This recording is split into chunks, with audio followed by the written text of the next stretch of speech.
ప్రియమైన నా బిడ్డా, నా మాటలు జాగ్రత్తగా ఆలకించుము. నేను ఎన్నోసార్లు చెప్పాను, అయినా నీవు అర్థం చేసుకోవడం లేదు. ఎందుకని? నేనంటే భయము, భక్తి లేదా? నేను చెప్పిన మాటలు సులకనగా ఉన్నాయా? నీవు మాత్రము జాగ్రత్తగా వినడం లేదు. అందుకే నీకు ఏదీ అర్థం కావడం లేదు. ఇప్పటికైనా పర్వాలేదు, నేను చెప్పిన మాటలు జాగ్రత్తగా ఆలకిస్తే చాలా మంచిదని నీకు తెలియజేయుచున్నాను. రక్షణ పొందిన ప్రతి క్రైస్తవురాలు ఆదివారము కాని, ఉపవాస దినాల్లో కాని, ఇంకా అనేక సందర్భాల్లో నీవు దేవాలయమునకు వచ్చి శరీర రక్తాలు స్వీకరిస్తావు కదా. అయితే ఈ మాయైన లోకములో ఎవరైనా ఎప్పటికైనా, అంటే ధనికుడుగాని దరిద్రుడు కాని, పేదవాడు కాని, ఉన్నవాడు కాని, ఏమీ లేనివాడైనా కాని అందరూ మరణించాలి కదా. అయితే పాపము చేస్తే నరకమునకు, పుణ్యము చేస్తే పరలోకమునకు అని నీకు బాగా తెలుసు. నీవు చేసేదాన్ని బట్టి, వాని క్రియలను బట్టి పరలోకమునకు వెడతాము అన్న విషయము నీకు బాగా తెలుసు. అయితే ప్రతి మానవుడు ఏదో ఒక రోజు మరణించాలి. అందరికీ తెలిసిన విషయమే. ఈ భూమి మీద నీవు బ్రతికుండగా ఎవరినీ మోసం చేయవద్దు, అన్యాయముగా ఒకరి పొట్టకొట్టవద్దు, అక్రమముగా పాపము చేసి సంపాదించవద్దు.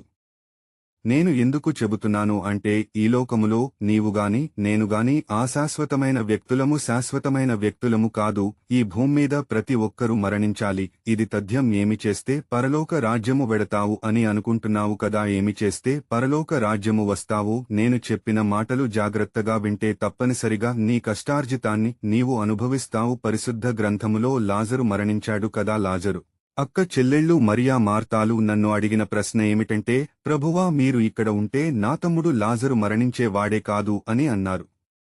లాజరు అక్క చెల్లెళ్ళు మార్తా మరియలు అంటే నా గురించి ఇంకా వారికి అర్థము అవలేదని భావించాలి. బైబిల్ గ్రంథము తెరచి వాక్యమును చదువుము. యోహాను సువార్త 11వ అధ్యాయము 25 నుంచి 27వ వచనము వరకు. అందుకు యేసు, నేనే పునర్ధానమును జీవమును, నేనే నాయందు విశ్వాసముంచువాడు చనిపోయినను బ్రతుకును, బ్రతికి నాయందు విశ్వాసముంచు ప్రతివాడును ఎన్నటికీ చనిపోడు. ఈ మాటలు నమ్ముతున్నావా అని ఆమెను అడిగెను. ఈ లేఖన భాగములో ఉన్న వృత్తాంతము ఏమిటంటే, నీవు బ్రతికి ఉండగా యేసుప్రభువు నిజమైన దేవుడని నీవు నమ్మితే చనిపోయిన సజీవుడవే, బ్రతికున్న సజీవుడవే. కాబట్టి బ్రతికి ఉండగా నీవు నా శరీర రక్తములు అనునిత్యం స్వీకరిస్తున్నప్పుడు ఏ సమయములో నీవు నా యొద్దకు వస్తావో తెలియదు. కాబట్టి నీవు నా యొద్దకు రాకముందే నీ జీవితమును సరిచేసుకోవాలి, నీ పొరపాట్లు సరిచేసుకోవాలి, నీ పాపములు సరిచేసుకోవాలి. అప్పుడు నీవు బ్రతికున్న సజీవుడవే, చనిపోయిన సజీవుడవే. అంటే నీవు నా రాజ్యంలోనికి వస్తావు అన్న మాట. ఇప్పటికైనా పర్వాలేదు, నా మాటలు నమ్మి బాప్తిసం తీసుకోకపోయినట్లయితే ఇప్పుడే అనుకూల సమయము. ఇదే రక్షణ దినము. నీ ప్రభువుడను నీ దేవుడనైన యేసయ్యను సెలవిస్తున్నాను, కోరుకుంటున్నాను. ఆమెన్.